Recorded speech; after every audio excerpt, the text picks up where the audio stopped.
Welcome to Marketing Blabs. This podcast is brought to you by Marketing Labs, an expert digital marketing agency based in Nottinghamshire. If you're a business owner or marketing professional looking for straightforward, non-salesy tips and advice to help grow your business online, then this podcast is for you. Strap in because we're about to reveal the things that other agencies would rather you didn't know.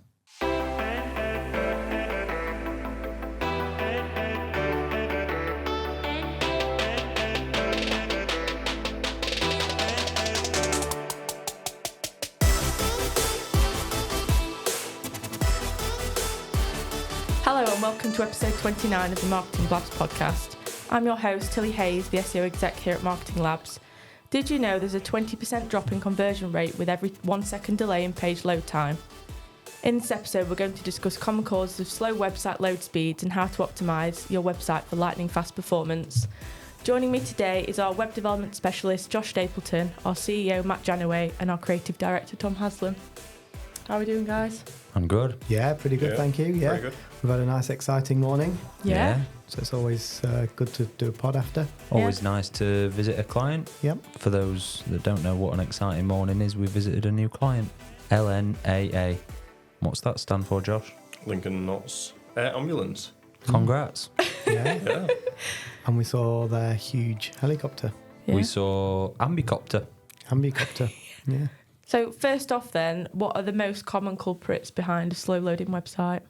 There can be a few, but I guess most often it tends to be like poor optimization, like old, outdated software is quite a big one. Also, you tend to find this a lot more kind of after a website's been around for a while, but it's having a server that's not quite adequate for the use case. So you might start off on a pretty small, like shared cloud server, and you just outgrow them eventually, and a lot of people tend to not factor that in when they're allocating resource to things like this. Budgets especially. I think maintenance budgets, it's one of those things a bit like security. It only really gets taken seriously when it's too late. But maintaining a website makes a big difference to its performance. Yeah. Josh said servers, absolutely. Websites get more bloat over time as well. So the longer it's live, the more of an issue that might become. But also on top of that, there's one of the most common mistakes we see all the time is just people uploading full-size media. If you've got an image that's 2 megabytes, by the way, we've seen images that are 20 megabytes, but if you've got an image that's 2 megabytes, really that's loading 20 times slower than it needs to. If you can aim for 100, 200 kilobytes-ish, sometimes you won't be able to, and that's fine. But the difference between 200 kilobytes and 2 megabytes is literally 10 times larger. So it's going to take 10 times longer to load. So images is a big culprit, as well as video and things like that, media. I think a big one that I was going to add was plugins and things like that. We see I'm speaking from a WordPress perspective here. There are other CMSs that use plugins and things, but you tend to find that the more plugins that you install, the heavier it is on the website. Yeah. Also, what those plugins are doing, and like you can easily install multiple plugins, and I don't know, one plugin might be able to do the job of 3 in some cases. Or even out of the box sometimes, actually. Yeah, often we do see that. Yeah. People adding plugins to do stuff that's just already a feature. Yeah. They just don't like the way that feature works, for Yeah, example. or they don't know it exists maybe, or how to use it, or find it, or. But that is interesting. That happens quite a lot, in fairness. The best case is, though, you've got a really good-looking web developer internally that could manually code something that a plugin does. If only we had one of them.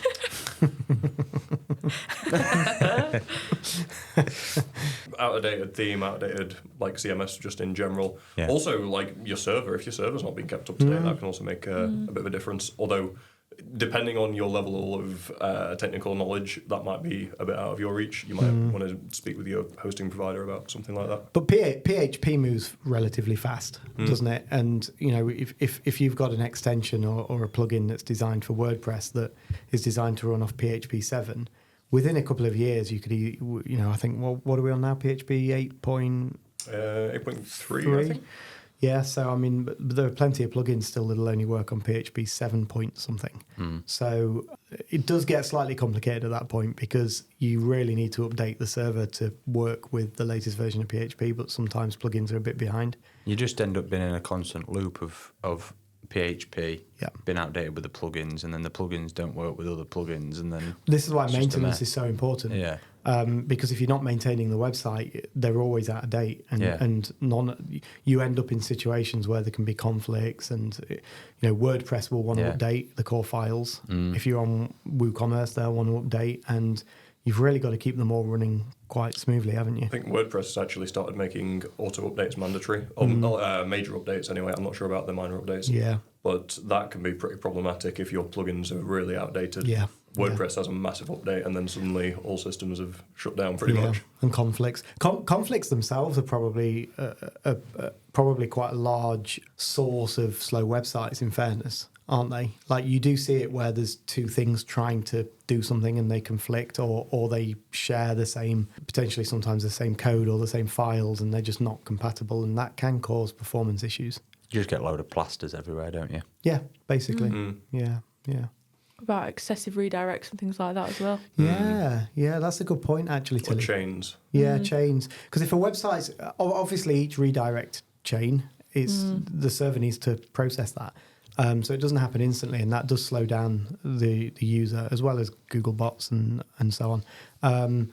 But the interesting thing about that is if it's quite an old website, quite an old CMS, these things build up over time, don't they? Yeah. And quite frequently you'll find it where a page no longer exists, so there's a redirect. That redirect points to a new page, but then over time that page no longer exists, and then you go again and again and again, and that can really slow things down. Do you see it often where sites will become immediately slower after a migration sometimes? Depends, really. I mean, if we've not done it, maybe. Maybe if we've not done it. Usually we'd be pretty on top of that kind of stuff. It's probably possible. Like, if you were scaling down your server, for example, whilst doing the migration, you could probably see something like that. Or an overcomplicated instance of a... If you've thrown up like a load of new features onto it could very easily happen. Usually we tend to advise actually not doing that. Basically, if you're going to migrate to a different CMS or something, like, try and keep it exactly the same, because then you're going to know whether the migration itself is the cause of any issues, or whether any like additional plugins or features that you might have added on new pages could be slowing it down. That's a massive thing, actually, isn't it? It's amazing when there's a migration. Migration covers lots of things, doesn't it? So it could cover changing your domain name, could cover a website redesign, could cover moving to a new CMS, new URL structure. The more of those things that you add into place as part of that migration, firstly, the more you have to analyse if things don't go well, but secondly, the less confident you can be on what the issue is that might be causing it. Generally, though, when we do a migration, we'll do benchmarks before and afterwards and make sure that it's not really deployed until it's performing better, ideally. But it does depend, like Josh says, there's a lot going on, isn't there? Most of the time, though, you're aiming for better, bigger and better. Yeah. What would you say the main consequences of a website that isn't performing? I think the first one for me would be user engagement or bounce rates, maybe. Yeah. I think if your site's loading slowly, people are getting lazier and lazier, aren't they, nowadays? Like they're not willing to wait around, so they'll just go somewhere else, and attention you'll spans lose are them. so low. Yeah, it's crazy. Yeah, you're right. Yeah. This is the thing, actually. I think there's so many consequences. UX is the big one, so that impacts conversion rates, bounce rates, affinity with your brand, how you're seen, how you're portrayed. But even coming outside of the customer side, obviously, big impact on SEO. I don't think it's great for much, to be honest. It's one of the things as well that, coming back to the point about maintenance, how it's only usually taken seriously after it's needed, a bit like security. It's the same with speed, actually. I don't think too many businesses are proactive about speed, and they probably should be, because it has an impact on everything. If you're advertising, let's just say someone's running Google Ads and they have a budget, just for simple maths, let's just say £1,000 a month, it drives 1,000 clicks, and the site speed is causing the conversion rates to be lower than they should be, actually just by fixing that, okay, it might cost you a couple of £100 just to maybe a bit more to upgrade the server or to do something about it. Actually, you're converting more of those 1,000 clicks without spending any more on your marketing. Yeah, I was going to say you're going to be losing sales and conversions big time if your site's slow. Yeah. Like the user, like I said, is not going to stick around, are they? No. You're going to lose them. Yep. It's hard enough getting them there. Well, this is the thing, yeah. Digital marketing is not easy, is it? It's it's everyone wants those clicks and everyone wants those customers. It's not a good idea to waste them when you do get them. Yeah. No, I was just going to say, not to mention the long-term effects it has on SEO. Like if you're actively trying to increase your SEO performance and you've got a slow website, like think about the boost that you could be having if you had a fast website and you were also putting these efforts in. Yeah. You're pumping all this money into something, and then for it to not perform, it's not good enough. I'm trying to think. I always use a car analogy. Yeah. It's like you're paying all that money for a car, and then you're not going to put any fuel in it to look after it. Yeah. And what's the point? Yeah. You've got to maintain. It's like a car, isn't it, really? You've got to look after the brakes. There's lots of moving parts. Yeah, no, for sure. And consequences as well from an SEO perspective. You've got direct consequences and then indirect consequences. So the indirect consequences are things like UX. So the signals that users will be passing back to search engines, which do directly impact rankings, but it's an indirect impact of a slow site. But then you've got your direct impact, like Core Web Vitals and those things, which again directly come back to speed and performance. So it can make a difference for sure. Quick question from me: does a slow loading site actually affect crawl rate as well, like from Google waste side? resource? Yeah, waste resource.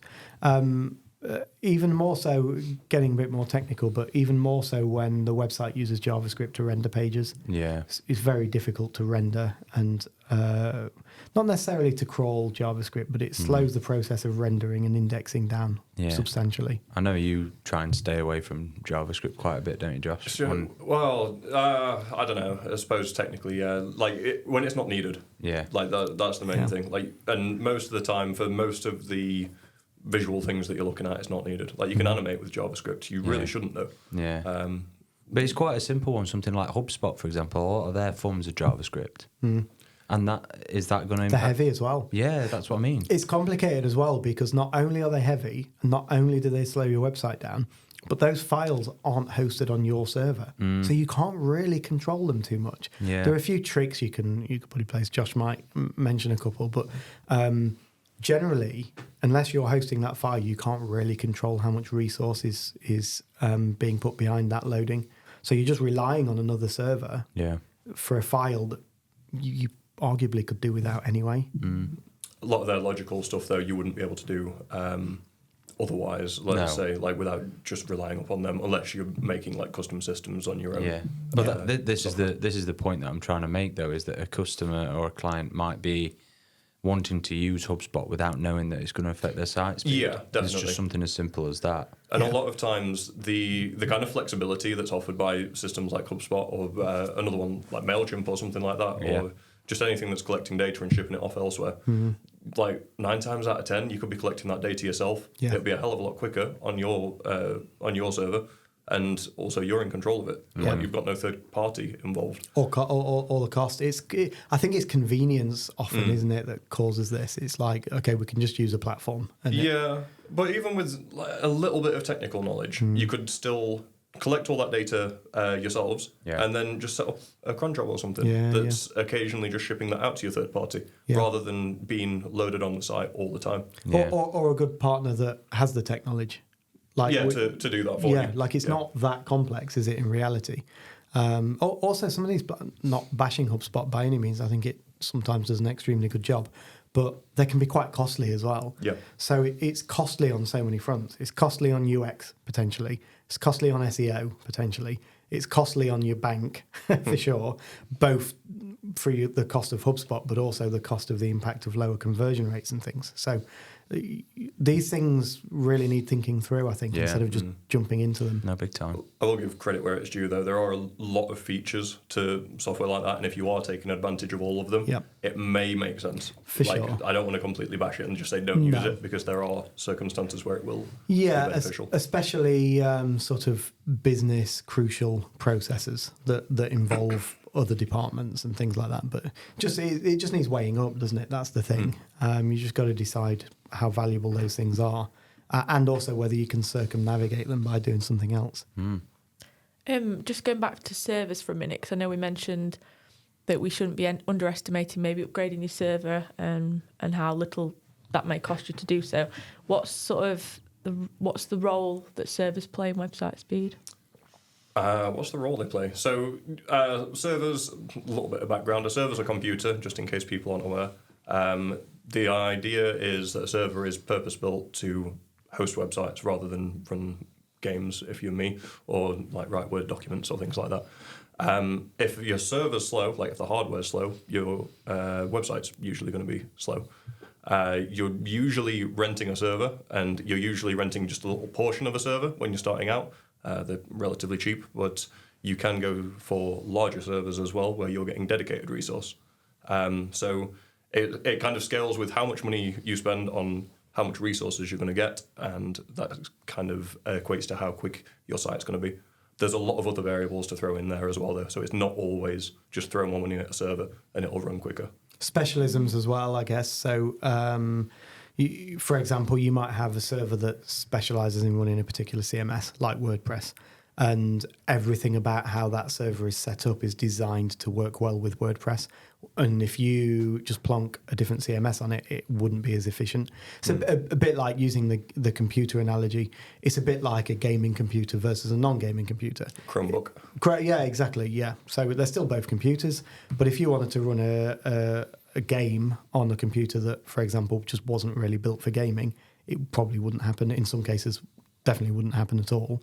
It's a similar thing, really. So, what I find a lot of the big players in hosting, when I say big players, most commonly used ones like GoDaddy, for example, you'll see a bog standard server that goes for maybe £4 a month or something like that. Yeah. But then because it's a WordPress managed server, they charge more for it. Yeah. Because they know most people will use WordPress. But even though on the standard one, they're probably ever going to get people won't understand that you can still use WordPress with that. It's like dark pricing models, isn't it? They like lead you into certain directions. Again, you are also paying for convenience in a lot of these cases. Most of these WordPress installs will be like pre-configured and like one-click install kind of thing. Yeah. So you just hit the button, click buy, and then you're redirected straight to a WordPress login where you can get started. Even more convenient if you've got your domain name there as well. Yeah. It's literally just a case of, okay, here's my domain name. Do you want a server with WordPress optimized server and bosh? They're ideal for getting started with, and I don't think any of us would really knock that. But when you're a larger business and you've got a lot of products, for example, or if you're actually getting a lot of hits on your website, they're probably not going to work for you for very long. Yeah. Like That's what I mean. They're quite minimal. It's about how that scales up, because you start off and you only have maybe 2-3 pages. In 3-4 years' time, you might have a full product range and 50 pages. Do you know what I mean? Because that kind of setup, absolutely. That kind of setup's only useful for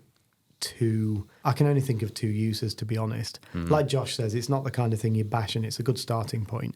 But at the same time, it's useful for a blog, a small blog. Yeah, or a landing page. A landing page / 3, 4, 5 page website, really. And even then, it'll probably be quite slow, but it's a starting point. So it's worth noting that every server that you buy as well has different levels of storage. I'm not as technically attuned with this than Josh, but they all have different storage levels. In fairness, a lot of those basic like cloud servers, like your £5 a month ones, will offer unlimited storage, but you're never going to use unlimited storage. I mean, you might if you wanted to kind of take the mickey a little bit, but realistically, you're not going to have enough stuff on there and not want to move away because the other resources are holding you back, if that makes sense. That's the funny thing. It's actually quite clever. Yeah. Because if you think about it, if you needed more storage, your website absolutely wouldn't be on that server. Probably not, Because- unless you're using it very irresponsibly. Yeah.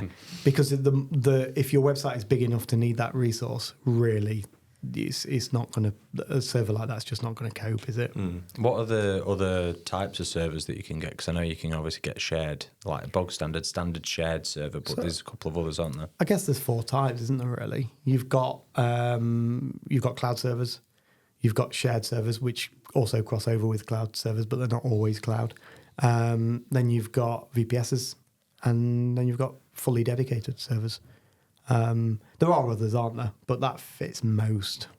Yeah, I mean, you could also talk about like clustering, like stuff with load balancers and expanding out. But realistically, if you're doing that kind of stuff, you probably don't need our instructions on how to do it. No, exactly.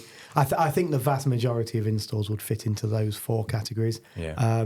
And dedicated servers, like fully dedicated servers, even they're not relevant for the vast majority of businesses. They can be very expensive. We wouldn't to need run. one of them, would we? No, definitely not. Josh would like one, though. Yeah. We could have. I mean, you I could have one run at home, to be fair. Yeah, you could run one. It's just the cost of doing so. Yeah. Doesn't really necessarily equate, I guess. Yeah. VPSs and cloud hosting are probably the 2 most common. So we've mentioned large image files and things. What about video? Because I know a lot of clients have asked for videos recently from us. So what would we suggest in terms of page load speed and things like that?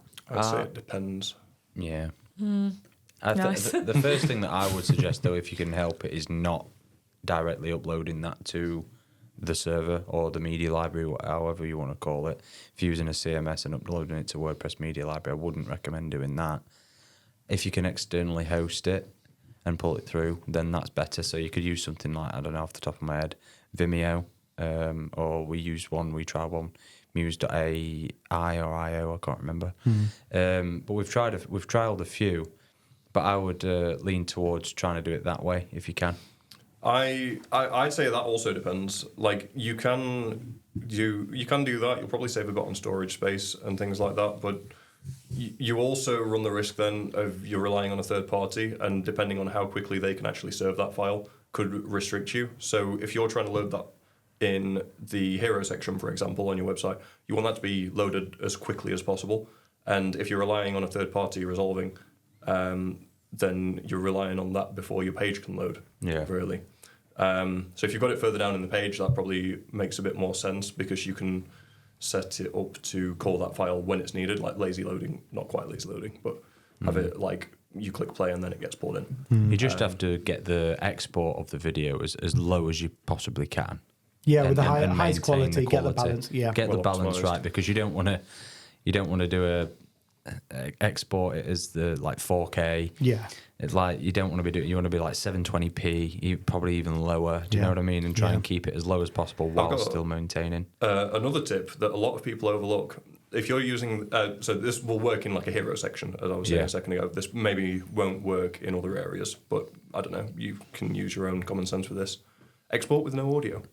Why waste file size on audio if it's going in a section that's never going to use it? Yeah. Josh's top tip. Yeah, that's a good tip. I think so. So my answer to that, just to expand on Josh's, it depends. Nobody likes to hear it, and it depends. But if answers were so easy, it didn't depend. We'd be here hours as well. We Explaining it. Yeah, exactly. But and also, if it was that easy, people like us wouldn't be in jobs. Yeah. Like you wouldn't. These things do depend. So I think the first thing you have to figure out is what is the purpose of the video. So if it is in a hero section, actually you'll get a different answer to if it's a video that's embedded in a page. Yeah. So that's going to autoplay. It's going to load on page load, for example. You need to be a bit more particular about how that works.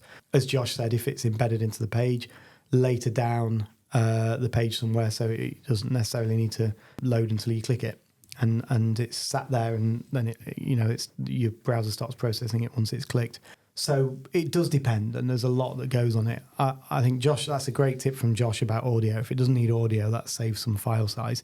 The other way of saving file size, and we'll have all seen this before, especially in hero images, you'll go on a website and they'll have a video, and it'll be on like a 1, 2, 3 minute loop, and absolutely no one is sat there. No. above the fold on one page, just waiting for 3 minutes. Like, it's not happening. 5 seconds, 10 seconds, 20 seconds, like, that's fine. 2, 3, 4 minutes is just so unnecessary. I think we've used this example before, and I'd say there's probably a couple of exceptions to what you've just said, and that's if you like GoPro, for example, and your whole thing is like video. Is that, for sure. Like DJI and the drones and that kind of stuff. I think 95% of the time it probably works not to have that kind of length. Yeah. But there are some occasions. So again, that just lends itself to the it depends answer.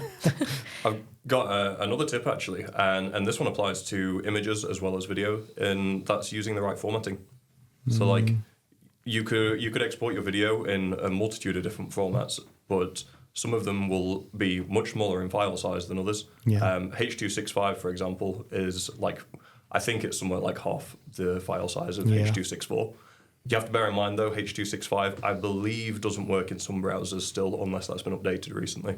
But having a bit of knowledge about file formats, as nerdy as it is, can help you massively. And images PNGs, too. for example. So PNGs, they can have transparent backgrounds for people listening who didn't know. The problem is, not every image needs to have a transparent background.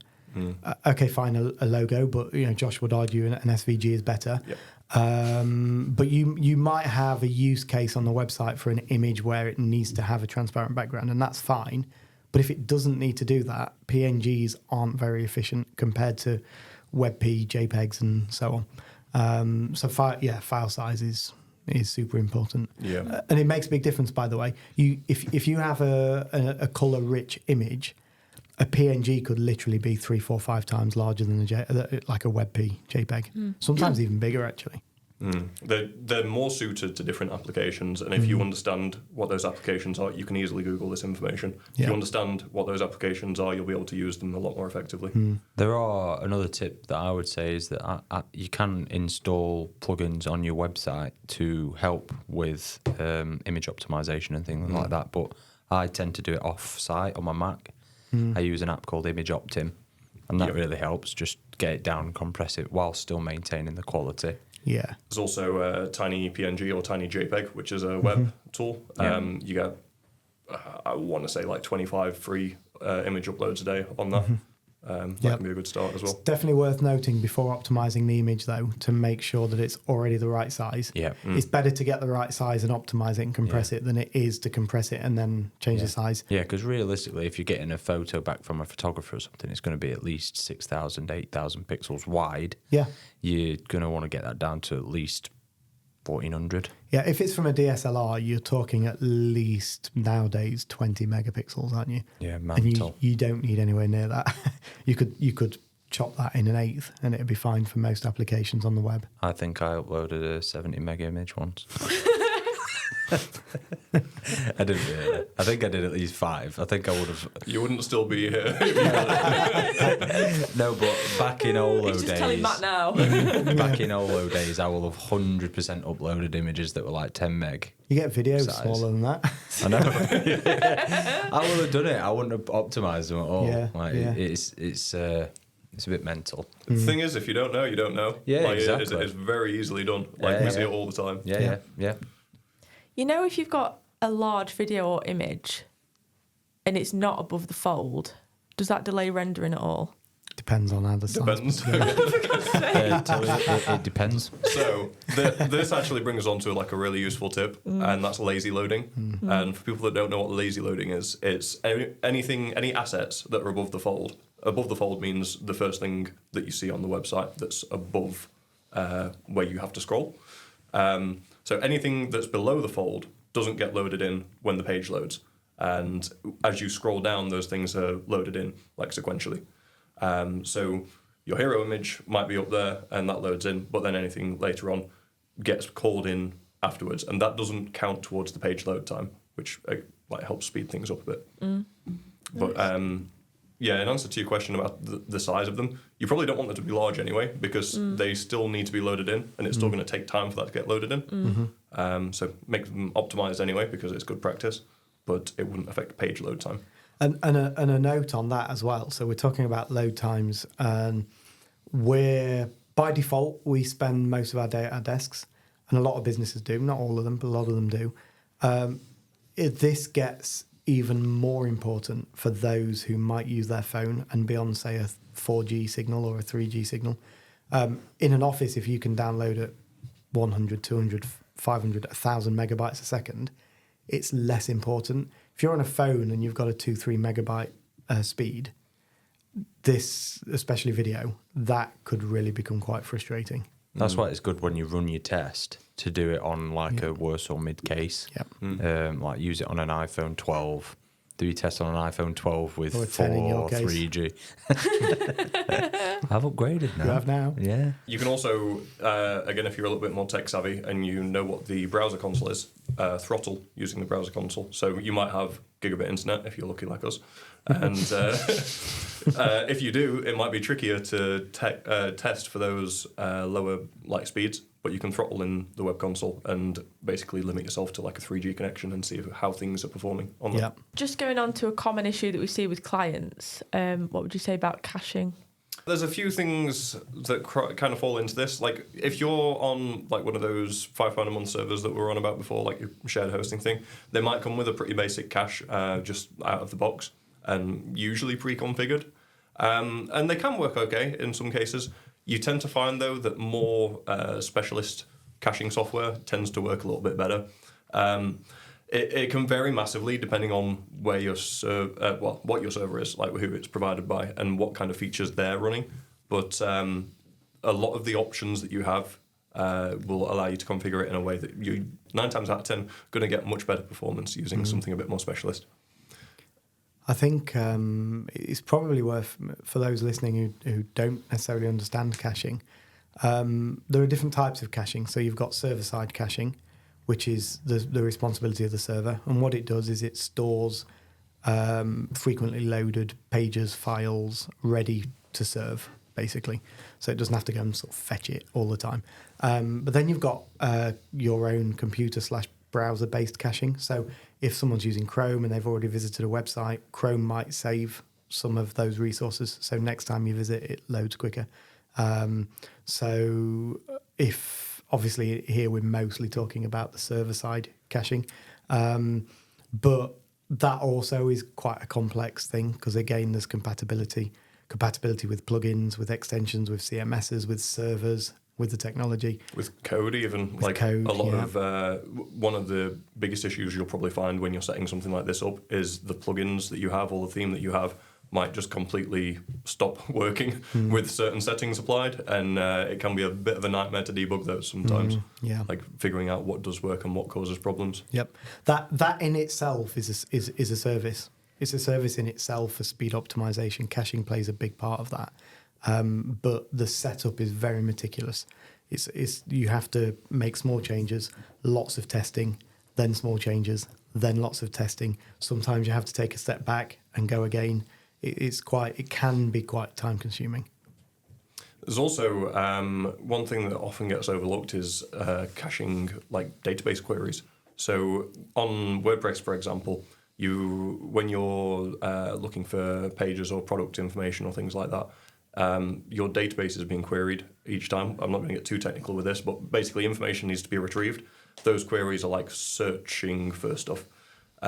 So you can cache those searches and the results that they bring back so that when those searches are made again, often in like the near future, then they're able to be served a lot quicker. So for example, you're on a product page on the website and it's just pulled back a load of details about that product, like variables and things like that. You go away a few pages and then you end up coming back to that product because you found it interesting. That query doesn't have to be ran on the database again. It's already sat there just in the cache waiting to be served straight away.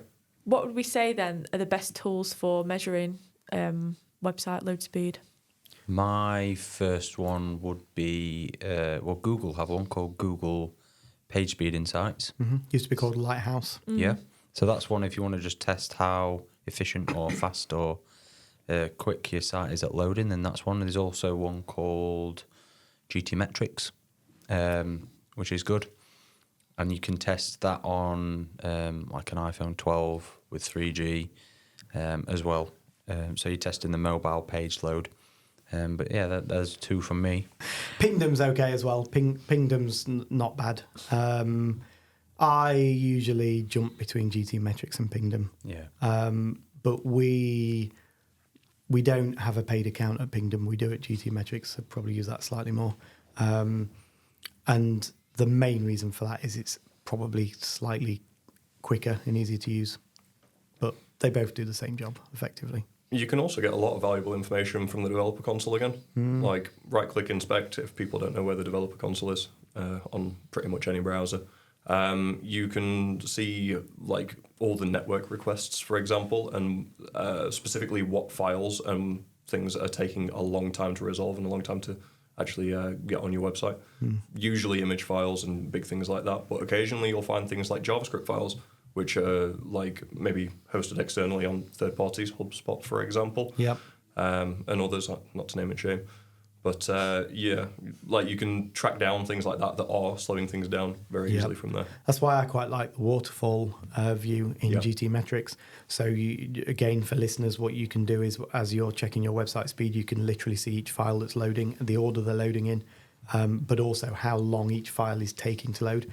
If we're talking earlier about resources that are loaded from other servers, it's quite frequent. You'll see actually probably quite a small JavaScript file, but take longer than files that are much larger, just because you're not in control of how that's loaded. So the waterfall feature is really useful to see what's slowing things down. And then finally, obviously, if you're wanting to optimize your images before you upload them, you've got Image Optim, which is a Mac desktop app. And obviously Josh mentioned Tiny PNG. Are there any for Windows? There will be. I can't think of any off the top of my head. Yeah, it's been a while since I've used Windows. I'm not too sure. Personally, I just use web apps to do it. Like Tiny PNG is much easier. If you're not a Mac user, then just don't buy Windows. If you're not a Mac user, buy one. Use Linux. Sorry, yeah. Well, if you're not a Mac user, then just buy one. But if not, then use Tiny PNG. I was also going to say as well, if you just want a quick visual snapshot, Search Console's pretty good for Core Web Vital. Yeah, like yeah. the image on there.